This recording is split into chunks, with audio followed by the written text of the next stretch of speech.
if you confident with the MainOne project, I think right from inception, the objective has always been to bridge the digital divide between Africa and the rest of the world. So when we designed the initial system, we designed it with branching units into multiple countries across West Africa, with the objective of connecting the inland countries through those branching units at the shore, in partnership with operators who have existing fiber optic cable system in terrestrial cable system into the countries and into those connected, unconnected actually, countries inland.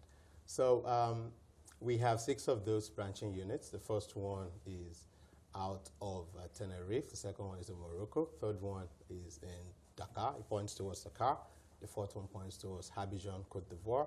And the fifth one is into Ghana. And the sixth one is into Nigeria. So we've deployed Nigeria and Ghana in the past. Okay. And I also remember that I was on this show at some point talking about the deployment into Cameroon in conjunction with Camtel. What we're doing at the moment, in partnership, again, with Orange, is deploying 2 of those branching units into Dakar, Senegal. It's about 200 kilometers of wetland build and landing infrastructure in country in Dakar. And another one into Abidjan, Cote d'Ivoire, which is about 186 kilometers of subsea build. What we've done so far is we signed a partnership with Orange, which you're aware of.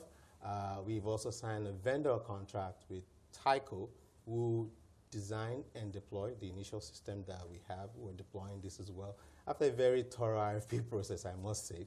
And we have partners in Cote d'Ivoire as well that we will be providing services to. And I think the system should be live in the third quarter of 2019. You actually just answered that question. I was just going to ask, when are we really going to see completion when it comes to this particular project? Talk us through the increasing demand for internet access, across West Africa. I know if in the past the conversation has been around improving, penetration really in most communities in Africa. What has changed in the past few years? In a few years, a few interesting things have changed. Okay. Not at desired levels yet, but there has been significant growth. And we've been behind that growth in conjunction with other partners. Being behind the growth means you're also aware of the challenges. What do you think is slowing down that growth? Well, let me talk about the growth first. Because, I mean, the positives. I mean, with every market there are challenges. But the positive is that we're seeing, through our effort and the efforts of our partners, we're seeing a lot of regional traffic growth, which is quite impressive, meaning that, of course, the destination for most of the traffic, internet traffic out of Africa is still Europe, I must say that, but we're seeing a lot of growth between these countries in terms of traffic destinations from one to the other.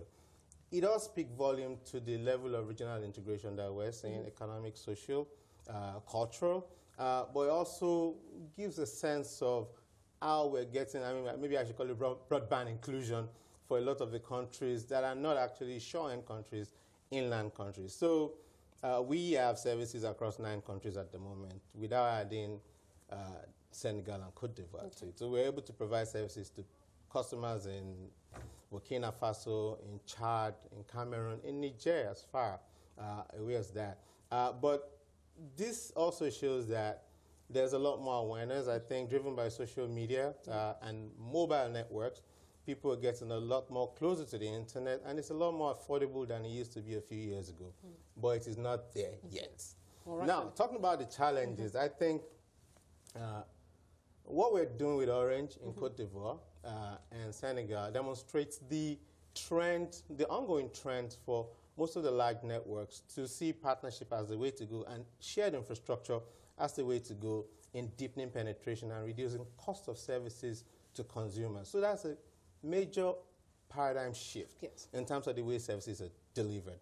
Now, a lot of the markets are not as liberalized as one would expect, but with collaborations like this, we're trending towards more liberalization in those markets, and it's helping to drive more availability for consumers. But there are still challenges with liberalizing the markets, because once you get the capacity to the shore, there are still challenges with the access network where you need to move the services closer to the end user.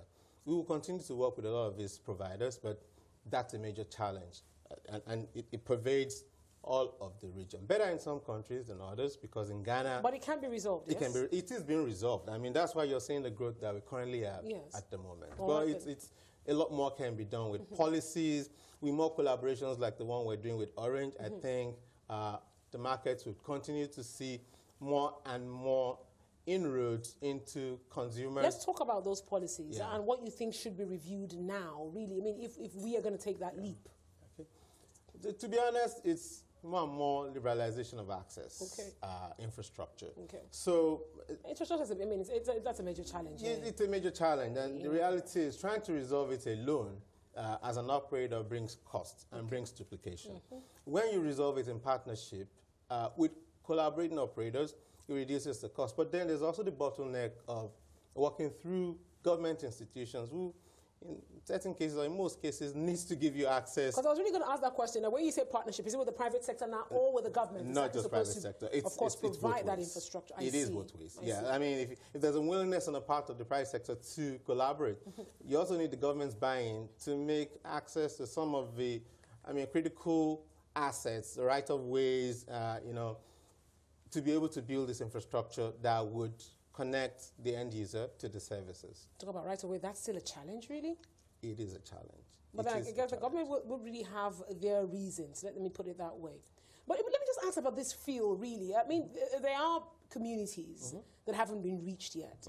And for every milestone, this is major if you ask me, for every milestone, for every community that you get to connect with, what's the feeling like, really? I mean, what really translates in those communities? I'll ask you that question. What does it translate to you the moment you can pick up your phone, go to WhatsApp? I'm used to it now. Yeah, you're used to it now. So really, I really can't feel any different right now. Well, I really can't feel any different. It's a transition from have not to have. So the level of have increases as you get more and more services closer to the consumer. It's not just about the internet or social media. There's a lot more that can be done, innovation, entrepreneurship, that we're trying to drive through broadband connectivity. But it's always accelerating. I mean, more and more people. I mean, I was talking to a customer who needs to connect to service in Mali a few days ago and said, look, I saw the announcement. You guys need to be able to connect us in Mali. We can't even send, we can do video conference calls out of Mali at the moment because the service is not good. But I have your service in Ghana, in my mine in Kumasi, and it has made life a lot more easier and business a lot more easier to do. So the feedback from the consumer is always, once you breach that access gap and the service is in front of them, it can only get better. It can only get better. And what's going to tell you what really puts a smile on my face, or what I call it that first time feeling, is when I get to use so much data and I pay so little. And of course, you mentioned pricing there. It's really very key. How do we begin to crash this cost? I mean, data, it's the new it. Really, how can we crash that cost going forward? Again, the model is to reduce the cost of providing the service, first and foremost. Of course, I mean, if policymakers get more people to use the service, it means that you've got volume, and you can leverage that volume with reduced pricing per unit. But also, I mean, if you keep duplicating infrastructure, I mean, everything we do at MainOne, we try so much to ensure that we provide for self and we provide shared services. Other people can use it so that the cost of providing service continues to decrease. Because you're not going to get to all those millions of people at a price point with the quality of the average person's pocket that you have in today's West Africa. So the more and more people do things like we're doing with Orange, where we're building, we're investing, they're also co-investing, rather than build a new cable system. They get on our cable system, they share assets on the cable system, which is their line fallow, by the way, at the moment. So they put a lot more cost, a lot less cost into deploying services, and they can get to the consumer and reduce the price to the consumer as well. Interesting. Well, in a nutshell, what's the plan moving forward for MainOne? What else should we be expecting? Well, we're planning to do more shared services again. In Cote d'Ivoire, in Ghana, we're doing data centers, similar to what we've done in Nigeria, which is a tier 3 infrastructure, uptime certified, the PCSCI, CDI, whatever certified. So PDS, sorry. So